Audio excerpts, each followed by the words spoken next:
Well, good morning, Asia. Good evening, America. You are watching World DNA with me, Jyotsna Kumar. And I'm Samiksha Srivastava. On the show today, President Donald Trump and Chinese leader Xi Jinping are all set to meet on the sidelines of the APEC summit in South Korea amid raging trade war. In fact, the tussle between the world's two top economies has rocked markets and has disrupted supply chains for months.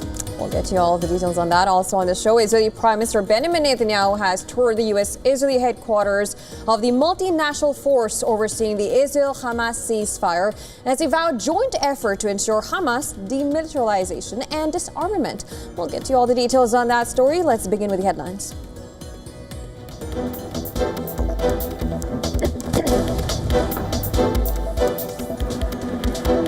President Donald Trump and Chinese President Xi Jinping arrive in Busan ahead of their high-stakes meet amid trade tensions.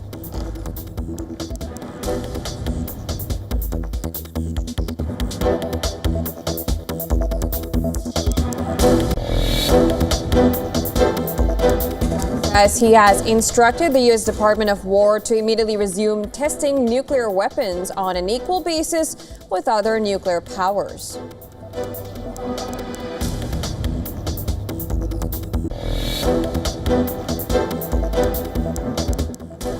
Venezuela says it has intercepted 3 planes allegedly used for drug trafficking. Operation coincides with a U.S. military deployment against drug groups in the Caribbean.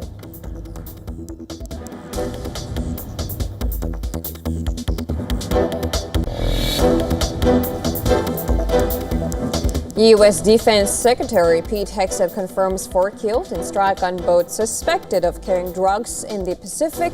This is the 14th U.S. strike in the last 2 months.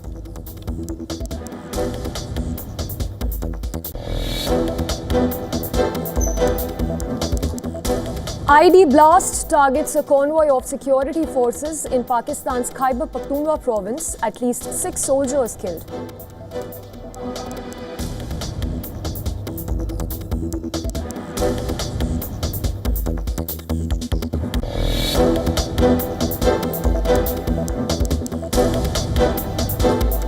Israeli Prime Minister Benjamin Netanyahu visits military facility in southern Israel where U.S. troops are monitoring the truce in Gaza, vows joint effort to ensure Hamas disarmament.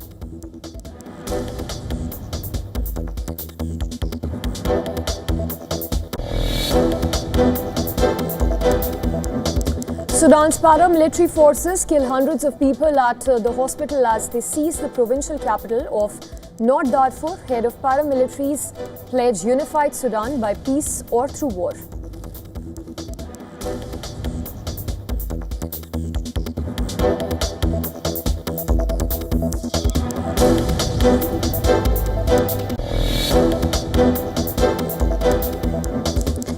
U.S. mobilizes relief teams for Caribbean as Hurricane Melissa leaves trail of devastation across several nations.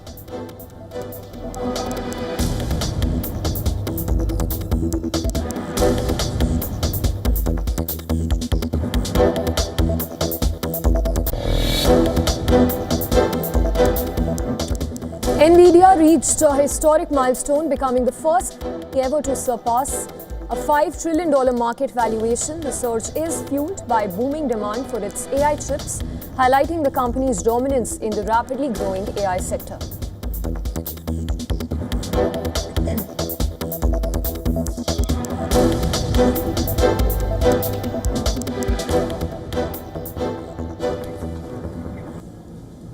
U.S. President Donald Trump has said he's very much looking forward to his scheduled meeting with Chinese President Xi Jinping in South Korea. With that, Trump is scheduled to meet his Chinese counterpart in the coastal city of Busan, about 85 kilometers south of Guangzhou. It is their first face-to-face encounter since President Donald Trump launched second trade war with China. Now, earlier during his speech at the APEC summit, Trump said the expected trade deal would be good for both the countries and something very exciting for everybody. Listen to this. The President Xi of China is coming tomorrow here, and we're going to be, I hope, making a deal. I think we're going to have a deal. I think it'll be a good deal for both. And that's really a great result. You know, that's better than fighting and going through all sorts of problems. Well, speaking on Air Force One, Trump said that he expected the agreement to solve a lot of the problems. Here's another snippet of what he had to say earlier. I know a little bit about what's going on because, we have been talking to them. We're not just walking into a meeting cold, but the relationship with China is very good. So I think we're going to have a very good outcome for our country and for the world, actually. I think it's important for the world. China's foreign ministry was more cautious, saying that Xi and Trump would have in-depth talks on major issues. Trump has indicated that the agreement would include lowering 20% tariffs on Chinese goods related to fentanyl, which has killed tens of thousands of Americans. Of particular importance to President Trump, with an eye on U.S. farmers, is whether China will resume purchases of American soybeans. In fact, U.S. Treasury Secretary Scott Bessent had said that the run-up talks in Malaysia that Beijing had agreed to substantial purchases of soybeans. Another major issue is export controls on rare earths announced by Beijing this month that prompted Trump to call the Xi summit into question. Beijing holds a virtual monopoly on these materials, which are essential for sophisticated electronic components across a range of industries.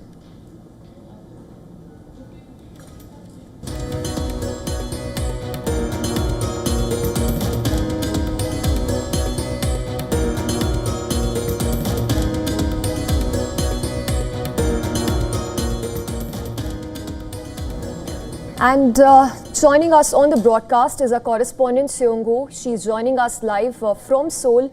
Appreciate you joining us on the broadcast. Of course, stand by for that crucial meet that is to happen between the leaders of the world's largest economies. Talking about the sticking points here, primarily revolving around the purchase of soybeans by China from the US, and of course lifting of those export curbs on rare earth materials. Talk to us about those sticking points, which will be crucial point of discussion in these talks between the two leaders. Oh, a very good morning to you from the city of Gyeongju, actually, not Seoul. Gyeongju is, of course, where South Korea is hosting the APEC forum this week. And it's only about 70 kilometers away, or an hour's drive from the city of Busan, where, of course, the leaders of the United States and China will be meeting very shortly, I believe. And indeed, like about 30 minutes ago, we heard that President Xi Jinping has landed in the city of Busan. So we will hope to see some progress on the prospective deal that you just mentioned. So with the world economy very much shaken by the US-China tariff and trade war, we are, of course, watching whether the two sides will be able to make any major advancements from what seems to be some compromise that they achieved in Malaysia during the ASEAN summit earlier this week. And the two sides have reportedly they've reached a provisional agreement to suspend both China's rare earth export restrictions that it said it would introduce 2 weeks ago, as well as the. All right. Yes, I hear you. I hear you. We have some live visuals coming right here from the place now. Trump is now meeting Xi in Busan. We see these. Let's watch these visuals first. Which way? Thank you very much, everybody. Please. Wait, nobody else is going to the meeting. Nobody else. All right, well, that was U.S. President Donald Trump with a photo op with Chinese counterpart Xi Jinping.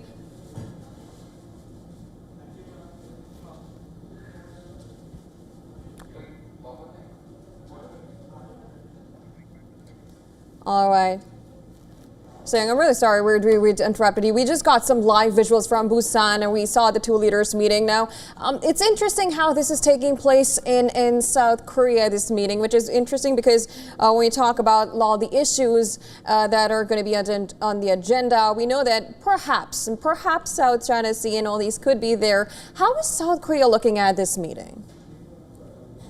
Well, South Korea is, of course, it's one of the many countries or middle powers being squeezed between this great power competition between Beijing and Washington. So it is, of course, very economically vulnerable to whatever trade disputes that's going on between the US and China, whether it's a small trigger or escalation, it's going to have massive impact on the Korean economy. And of course, our firms have been hit.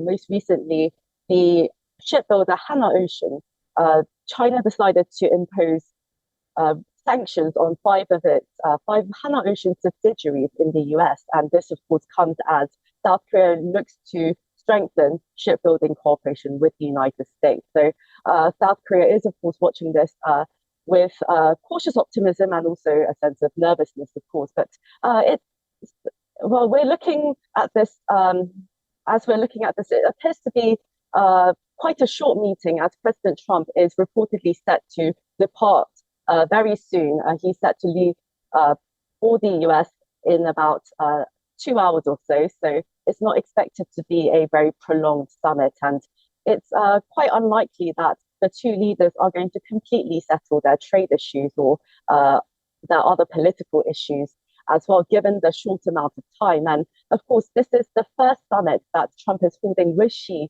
since he returned to office earlier this year. So this is probably just a introductory kind of summit, and they'll probably really get into the details next year when President Trump is set to visit Beijing and Xi Jinping is set to make a reciprocal visit for the G20 summit in Washington.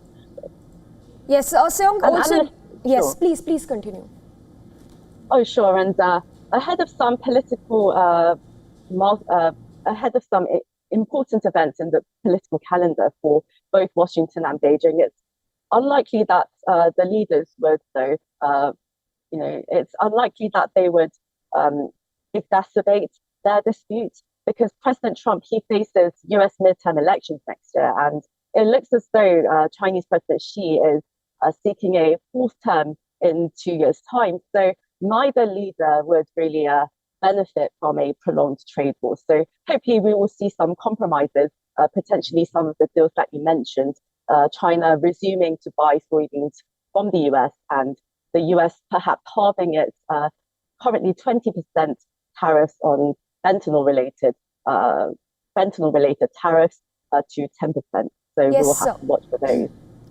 Important that you mentioned about the fentanyl tariffs, but talking about the geopolitical tensions, specifically the Russia-Ukraine war, it's well known that China has essentially not faced the brunt when it comes to the purchase of Russian oil. It's not faced the brunt from the US. So how important is this discussion going to be around the Russia-Ukraine war, given that Trump has already made it clear that he will be raising several important matters in the bilateral meet, which is not essentially going to be just restricted to the trade war? Of course, the rest of the world is watching very closely for any statements that might come out, sensitive issues such as Taiwan or the Russia-Ukraine war. But it seems pretty clear that China is not going to move. It's not going to budge when it comes to its cooperation with Russia. We saw President Xi Jinping put up a united front with the Russian and North Korean leaders in September's Victory Day parade, and that sent a signal to the world that their cooperation is strong, and it seemed to forge this kind of anti-West alliance even. And it seems unlikely that President Xi Jinping would backtrack from them. Of course, President Trump said that he would raise. All right, we're cutting live to Busan, where Donald Trump is speaking. We'll come back to our reporter. We'll agree to some more right now. But President Xi is a great leader of a great country, and I think we're going to have a fantastic relationship for a long period of time. And it's an honor to have you with us. Thank you very much. Thank you.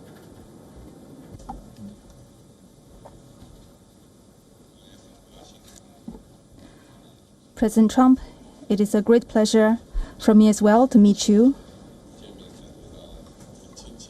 And it feels very warm seeing you again because it's been many years. Since your re-election, we have spoken on the phone 3 times, exchanged several letters,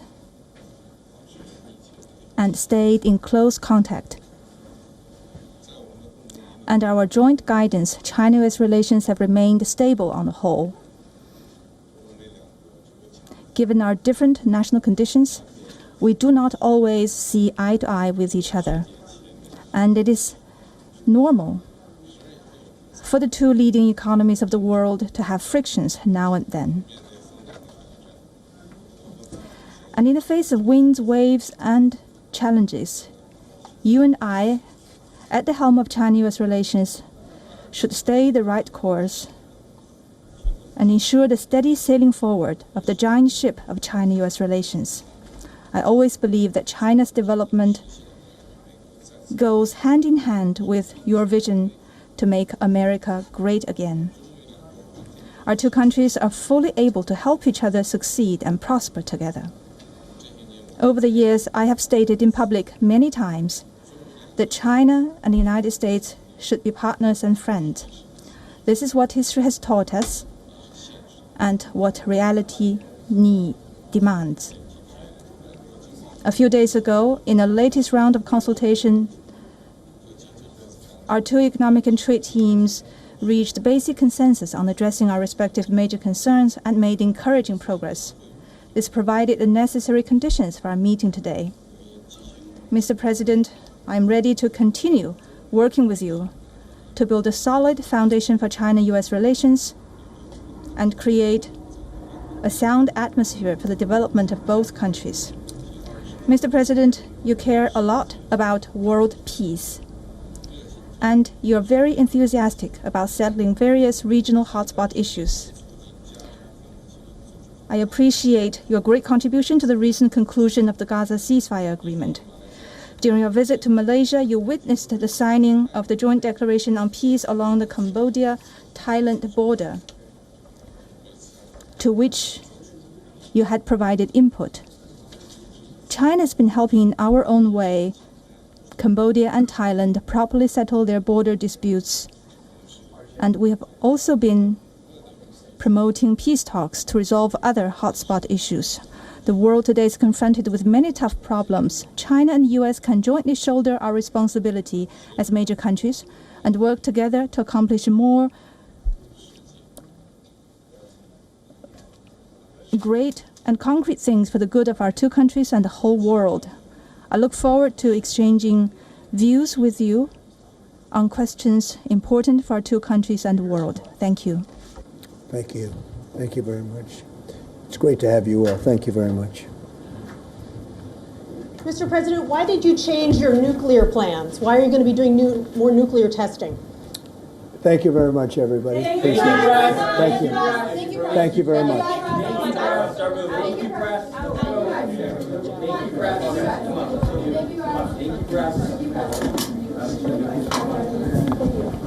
Okay, we're heading out. Thank you, press. Let's go. Time to go.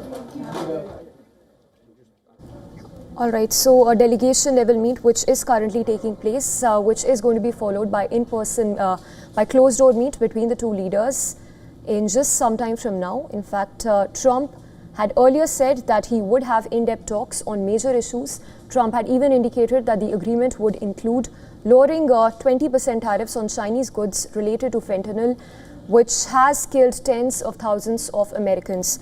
Of course, Seong Go continues to be with us. She's live from Seoul. Seong, coming back to this, talk to us about whether Taiwan issue is also going to be something which will be taken up in the bilateral meet, because as we understand, it could also be used as a possible bargaining chip by China with the US in the trade talks for it to purchase soybeans and even lift the ban on rare earth materials.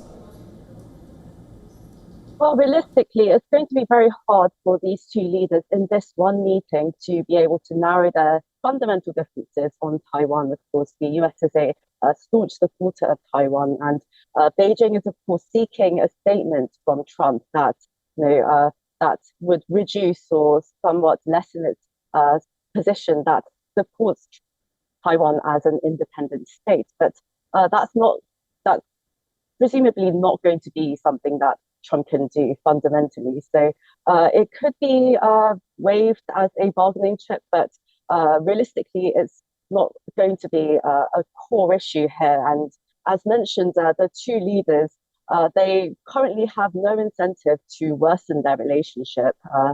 Again, President Trump is looking at the midterm elections in the US next year, and President Xi wants to continue his presidency and leadership of China. So currently at this juncture, it's in both their interests to amend their relations and try to at least improve their trade tensions, if not resolve it. Right, and we saw some really interesting comments come from both sides in this meeting. Right now, we heard Xi Jinping saying their values also go hand in hand with making America great again. Then they also mentioned reaching basic consensus.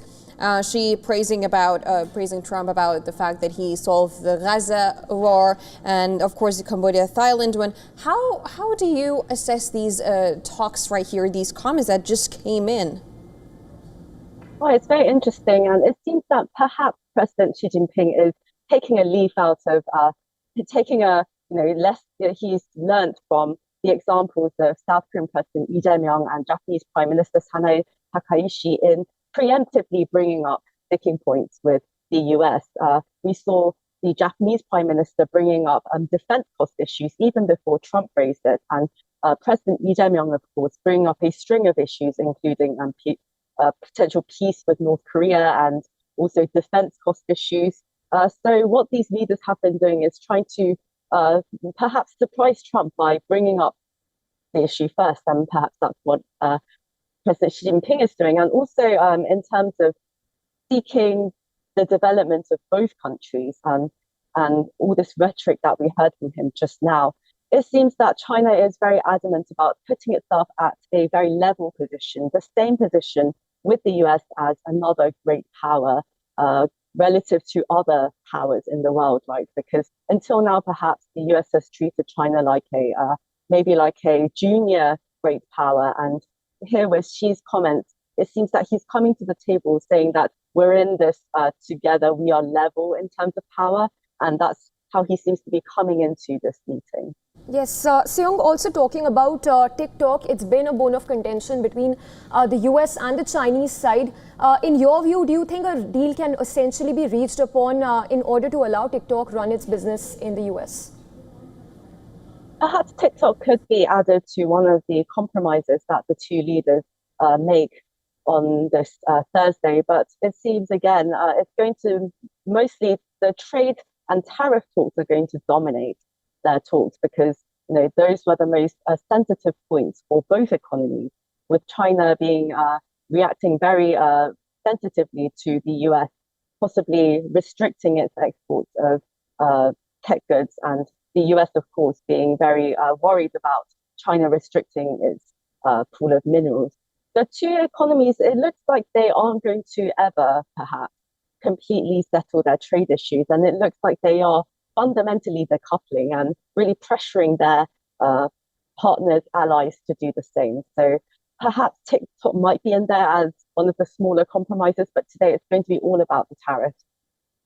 That's very interesting. And also, may I also bring in defense. Now, just moments before he had this meeting with Xi Jinping, U.S. President just said that he said this, and I'm reading this out: the United States has more nuclear weapons than any other country. This was accomplished including a complete update and renovation of existing weapons. And essentially, he has actually approved the testing of these nuclear. And when he was asked about this right in the meeting just now, he sort of evaded the question. It's interesting that this take place right before this meeting. How do you assess that? I'm sorry, so perhaps he's not ready to really get into the details about any nuclear talk. And if I may add, quite interestingly, after President Trump's talks with South Korean President Lee Jae-myung on Wednesday, they had a bilateral summit, of course, in this city of Gyeongju. Trump, apparently, he said on Truth Social that he approved South Korea's request to, advance or its plan. He approved its plan to seek nuclear-powered submarines. And this, of course, comes against the threat of North Korea, which earlier this year unveiled its first, what seems to be its first unveiling of a nuclear-powered submarine. So this is a major breakthrough, and President Trump, of course, he's provided this blessing. So we're also watching this kind of space here in Gyeongju. Seung-Yo, it's a pleasure speaking to you, and we will be connecting with you later through the day. And of course, remains to be seen whether any headway is in sight when it comes to the trade stalemate. Appreciate you joining us on the broadcast. I'll be updating you. Thanks very much. And for now, we will head into a very short break, Jyotsna. Lots coming up on World DNA.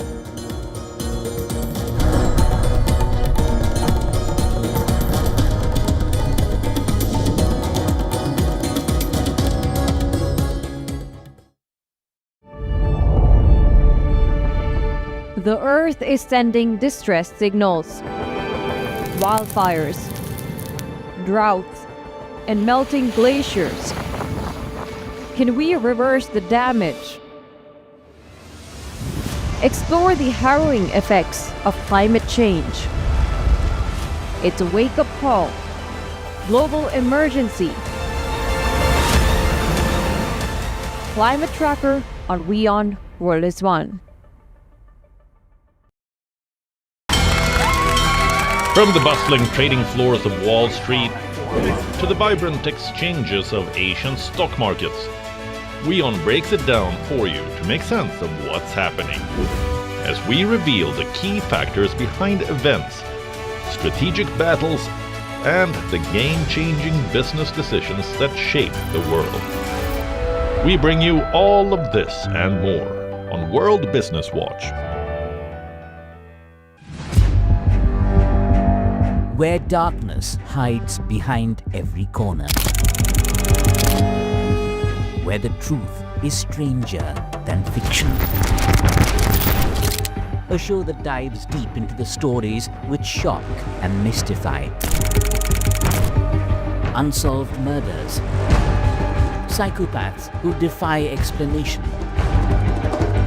International war crimes. And millions swindled in financial fraud. The victims, the accused, and the sinister plot. Prime Crime is your front row seat to darkness.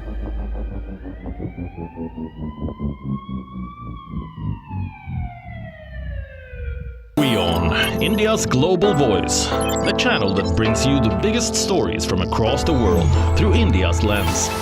Now available in more than 190 countries worldwide. Because we believe that the world is one. Watch us in Africa, Europe, USA and Canada, South America, Asia Pacific, Middle East and North African regions. Also available on these digital platforms across the world. WION, World is One. Rashtriya Swayamsevak Sangh. To some, it's an extreme ideology. To others, it's the very soul of India. To some, it's rebellion. To others, it's a principle of nation building. Coming soon to challenge perceptions in RSS Centenary Year, Kesariya at 100.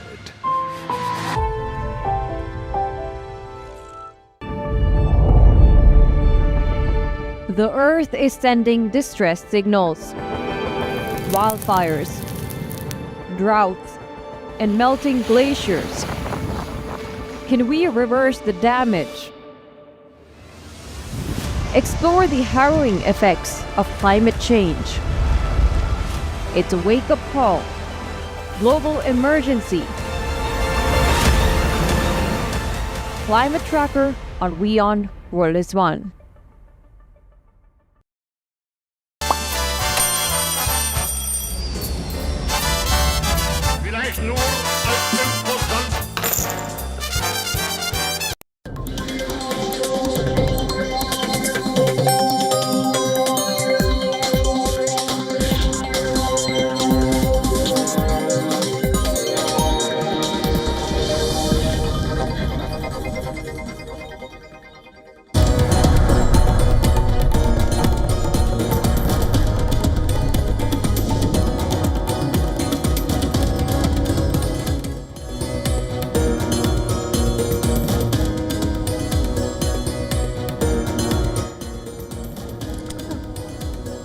Thanks for joining in. You're watching World DNA. Let's quickly start with the headlines you're tracking.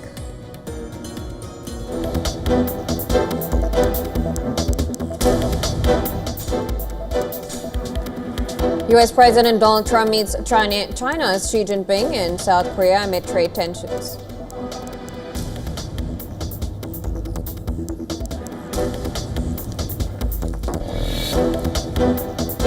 定我们今天的会程有非常成功的会议。But he's a very tough negotiator. That's not good. 但是他是很强烈。 Trump calls Xi a tough negotiator, Xi says Beijing and Washington must jointly shoulder responsibility as great powers.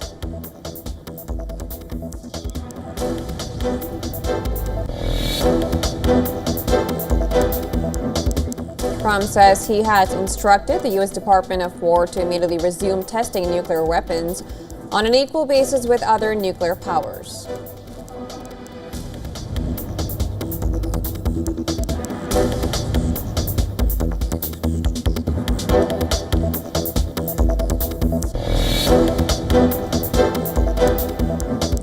Venezuela says it has intercepted 3 planes allegedly used for drug trafficking. Operation coincides with the U.S. military deployment against drug groups in the Caribbean.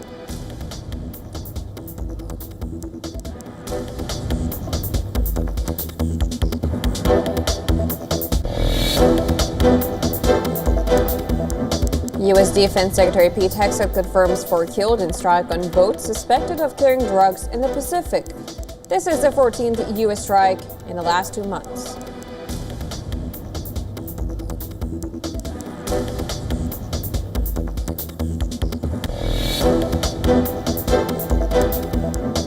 IED blast targets a convoy of security forces in Pakistan's Khyber Pakhtunkhwa province. At least 6 soldiers killed.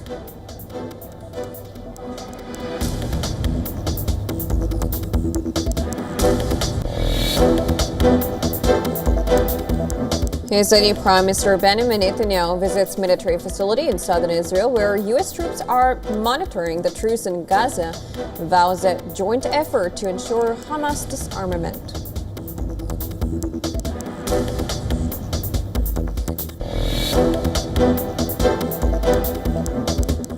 Sudan's paramilitary forces kill hundreds of people at a hospital as they seize the provincial capital of North Darfur. Head of paramilitaries vows unified Sudan by peace or through war.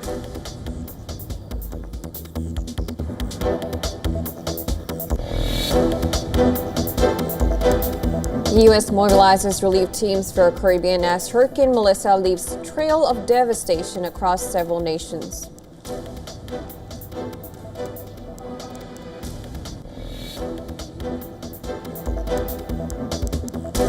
Federal Reserve cuts its benchmark rate by a quarter point.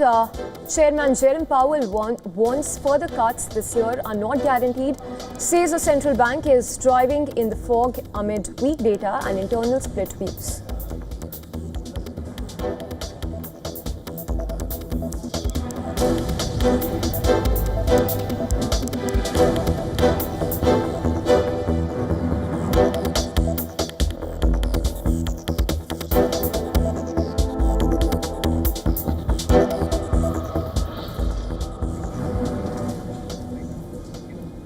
And a top focus this hour, President Donald Trump has said that he's very much looking forward to a scheduled meet with Chinese President Xi Jinping in South Korea.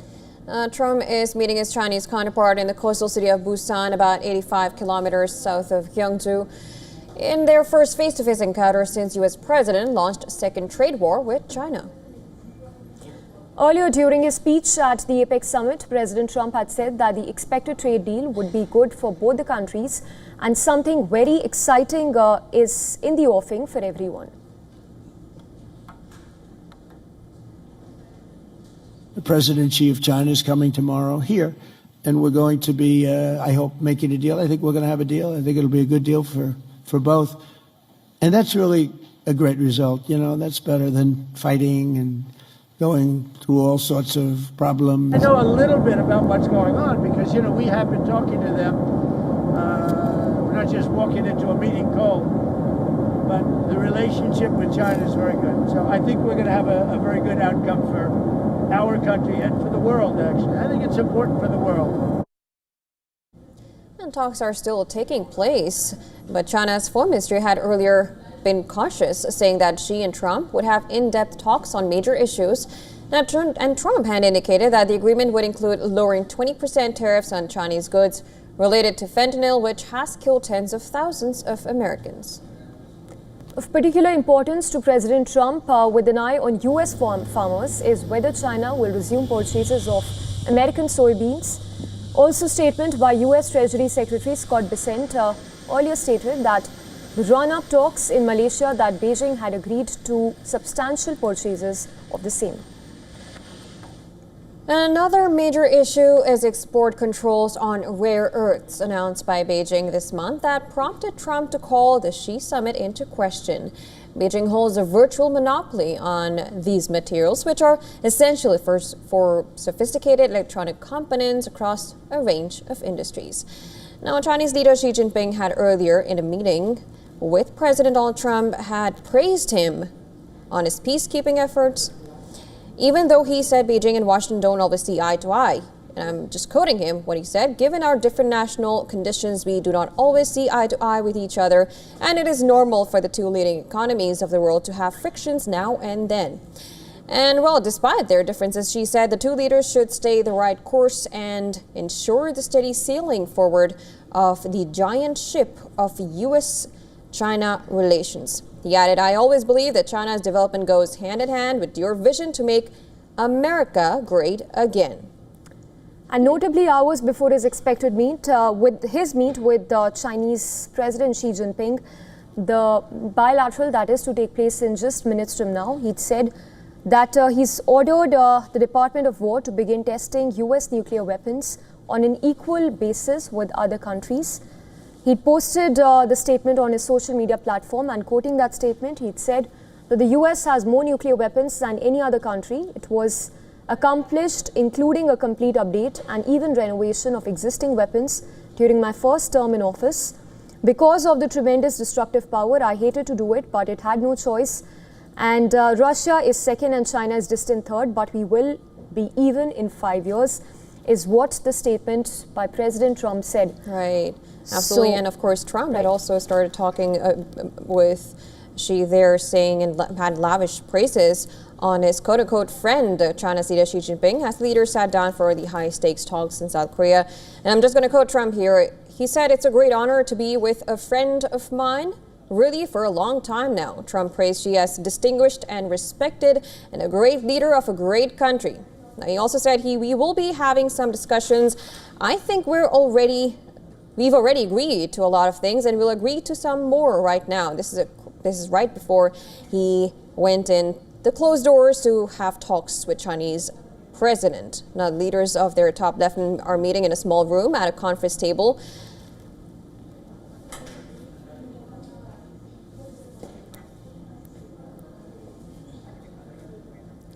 Now, after the two leaders wrapped up their remarks ahead of critical bilateral meeting, one reporter in the room had shouted a question for President Donald Trump. Why did you change your nuclear plans? Now, my colleague just mentioned about what Trump had earlier said. Interesting how he responded, and we'll have to wait and see how if we do get a statement from him after he posted that on his Truth Social.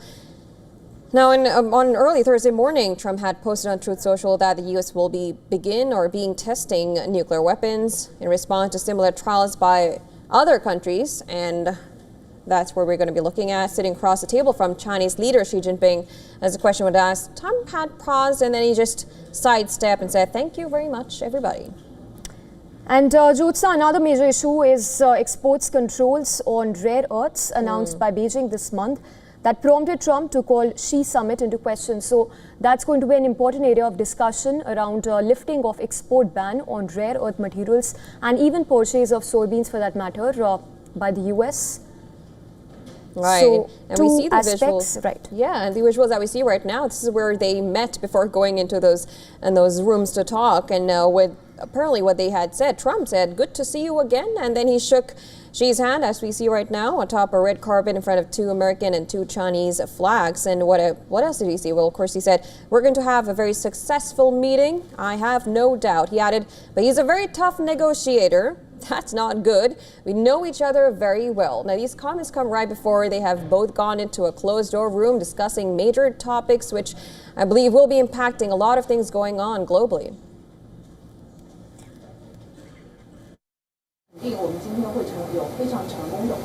But he's a very tough negotiator. That's not good.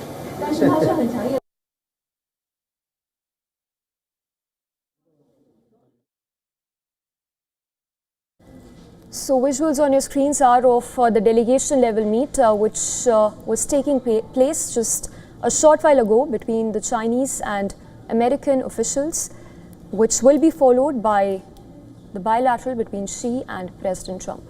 Right, and both leaders are currently in the meeting. But before he went in, President Trump had earlier said that the deal with China could be on the cards. We'll get to see why that happens right after they get out of this small room now. Right, and of course now we're being joined by CGTN correspondent Aaron Liu from Beijing joining us. Aaron, thank you so much. We were just talking in the morning about what could be on the table for the talks. We know that these few words have been coming on from both leaders. First of all, I would like your opinion before we go further and discuss on what the topics are. How would you assess these few remarks that came in from both the leaders? Yes, we can see today experts said the top priority is to further faithfully implement all of the points of the consensus that have been and will be made by the two heads of state. So the scenario is expected to improve the overall stability of China-US ties as well as two-way collaboration, which has been kept afloat in various steps ranging from the trade to law enforcement.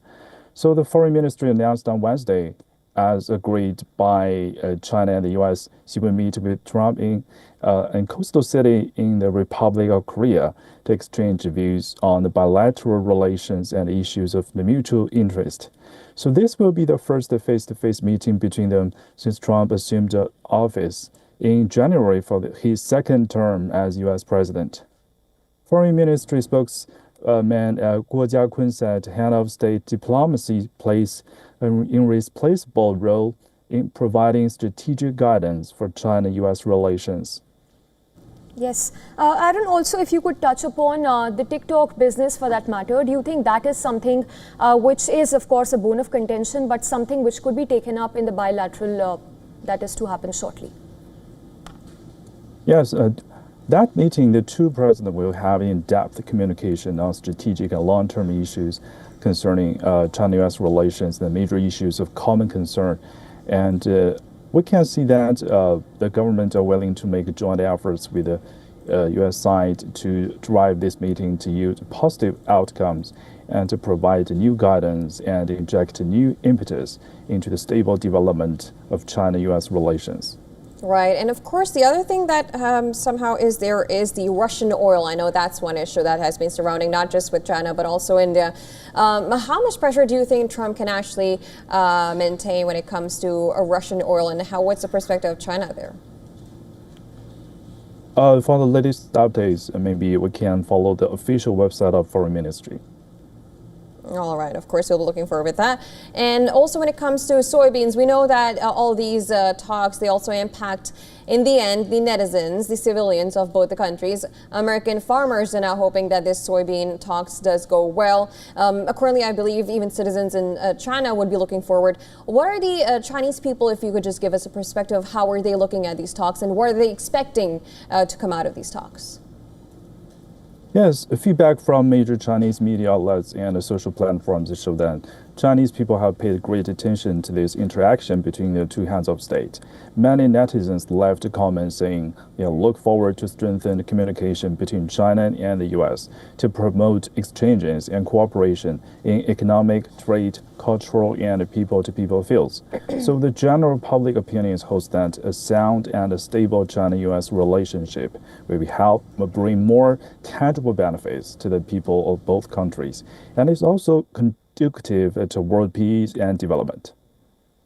Yes, and the very fact that Trump just a short while ago announced that there's going to be nuclear testing, which will be at par with other countries, beg your pardon. How do you view this statement coming just before the bilateral with Xi Jinping?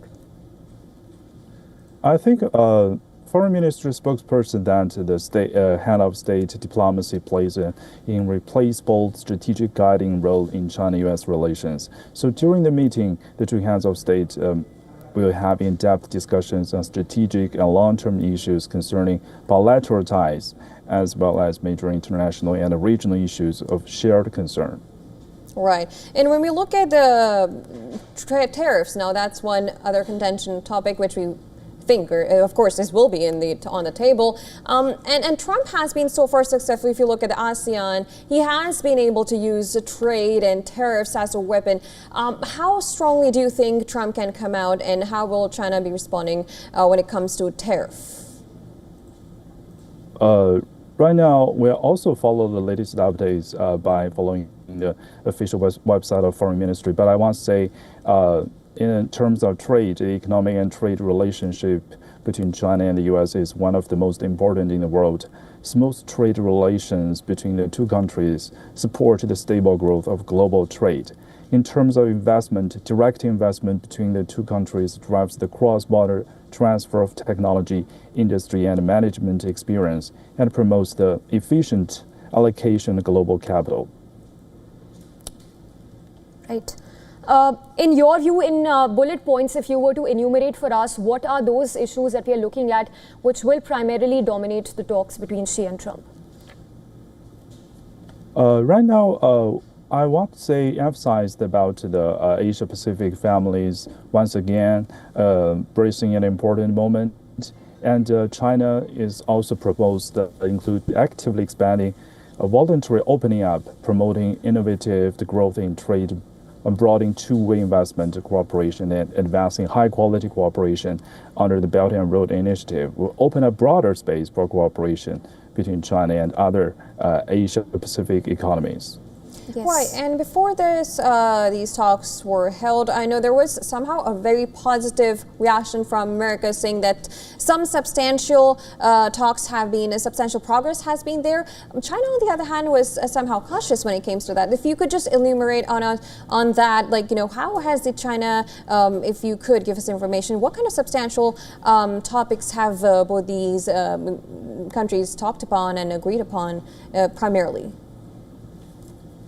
We can see that China and the U.S. has concluded some constructive trade talks in Malaysia, and their fifth round this year. China trade negotiator Li Chenggang said the U.S. side maintained a tough stance, while China stayed firm in defending its interests and rights. So key takeaways from the Chinese press briefing said both sides held candid and in-depth discussions on major issues.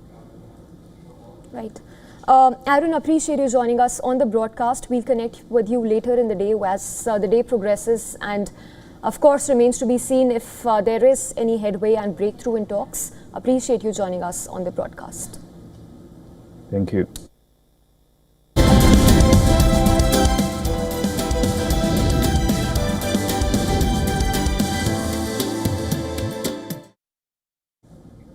And the Federal Reserve on Wednesday cut its key rate by 0.25%. That's widely expected. However, two policymakers dissented. That's right, Jyotsna. Even Governor Stephen Mirren voted for a 0.5% cut, while Kansas City Fed President referred no cut to rates after last month's reduction. Well, Fed boss Jerome Powell cautioned investors against assuming the U.S. Central Bank would cut rates again in December. Treasuries yields and the dollars jumped while stocks turned negative after Powell's comments. Traders now see about a 60% probability for a quarter-point cut in December. Prior to the Fed boss's speech, a move in December was almost fully priced in with a 90% chance of cut. We continue to face two-sided risks.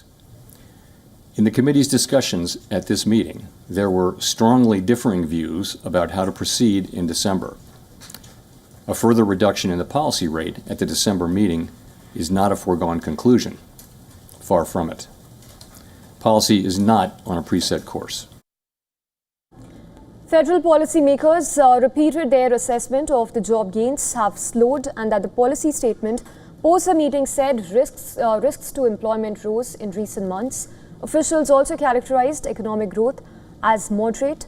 They also warned that inflation has moved up since earlier this year and remains somewhat elevated. Jerome Powell also acknowledged the lack of economic data during the ongoing government shutdown would likely cause policymakers to proceed more cautiously. If you ask me, could it affect the December meeting? I'm not saying it's going to, but yeah, you could imagine that what do you do if you're driving in the fog? You slow down. So that could or could not. I don't know how that's going to play into things. We may get, the data may come back, but there's a possibility that it would make sense to be more cautious about moving. I'm not committing to that. I'm just saying it's certainly a possibility that you would say, we really can't see, so let's slow down. The U.S. Central Bank will stop shrinking its Treasury holdings from December 1st. That ends a 3-year effort of quantitative tightening. The Fed's plan to end its balance sheet runoff comes amid rising funding costs. That comes after stress signals in money markets have intensified in recent days.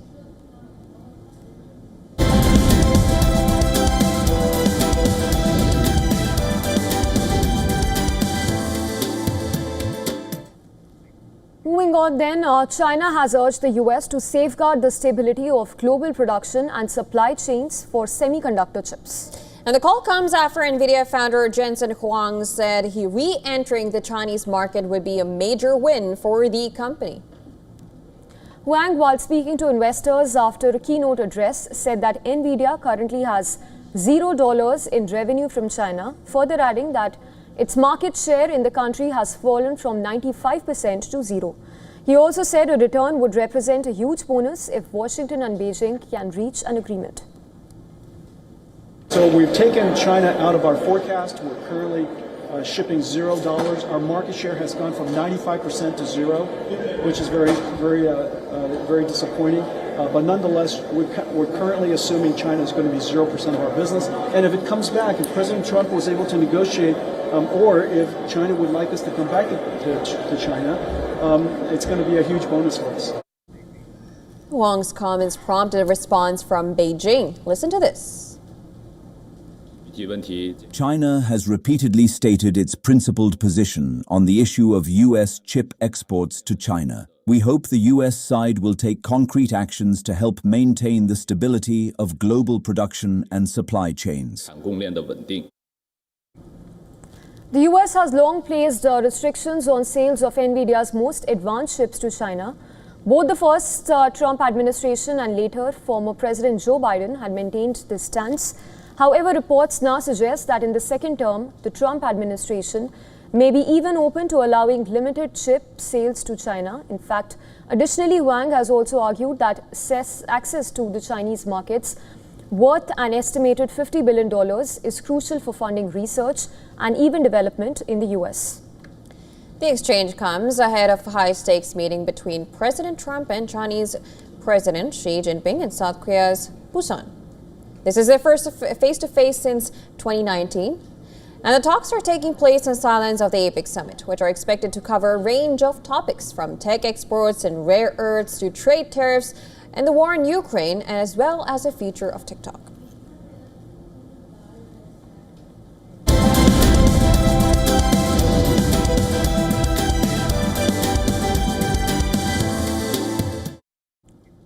Bollywood's young and buzzing star Ananya Pandey turns 27 today. And let's now take a look back at her journey from a star kid to a rising star. She was born on 30th of October 1998 to actor Chunky Pandey. She made her Bollywood debut in 2019 with Student of the Year 2 and has been a familiar face in the industry ever since. She went on to star in films like Kho Gaye Hum Kahan and Dream Girl 2, while her early career had its share of mixed reviews. Her performance in Gehraiyan marked a shift, showing she could handle emotionally complex roles as well. No, but it hasn't been all smooth sailing. The 27-year-old has often been at the center of debates around nepotism, and her name even surfaced briefly in a 2021 Narcotics Bureau investigation. Now, recently, the actor has been making headlines for her fashion game and brand endorsements. From debutante to a confident performer, Pandey's career is evolving fast.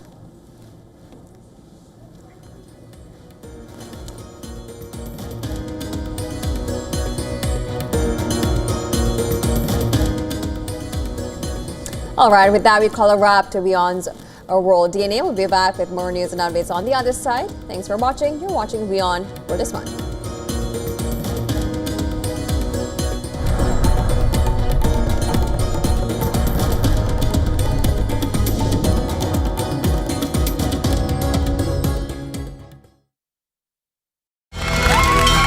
From the bustling trading floors of Wall Street to the vibrant exchanges of Asian stock markets, WION breaks it down for you to make sense of what's happening, as we reveal the key factors behind events, strategic battles, and the game-changing business decisions that shape the world. We bring you all of this and more on World Business Watch.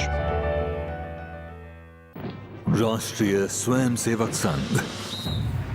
To some, it's an extreme ideology. To others, it's the very soul of India. To some, it's rebellion. To others, it's a principle of nation building. Coming soon to challenge perceptions in RSS Centenary Year, Kesariya at 100. WION, India's global voice, the channel that brings you the biggest stories from across the world through India's lens. Now available in more than 190 countries worldwide. Because we believe that the world is one. Watch us in Africa, Europe, USA and Canada, South America, Asia Pacific, Middle East and North African regions. Also available on these digital platforms across the world. WION. World is one. The Earth is sending distress signals. Wildfires, droughts, and melting